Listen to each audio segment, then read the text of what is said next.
పిచ్చినా కొడుకు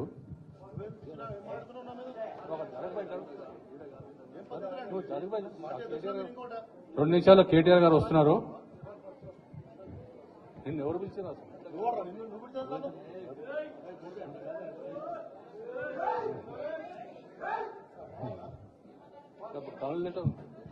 రెండు నిమిషాల్లో కేటీఆర్ గారు వస్తున్నారు. కూర్చోండి బాస్, ప్లీజ్ కూర్చోండి, కూర్చోండి. ఏ చిన్న కుర్చీల విషయం, కూర్చోండి ప్లీజ్, ప్లీజ్. ఉండండి అట్లా మాట్లాడండి. సీనన్న ఏం చెప్పిండంటే అంబర్పేట వాళ్ళు కనబడతలేరు అని చెప్పిండు. కొంచెం అంబర్పేట వాళ్ళు అందరు చేయలేపుని, అంబర్పేట వాళ్ళు చేయలేపుని. అంబర్పేట్ కూర్చోండి. సనత్ నగర్,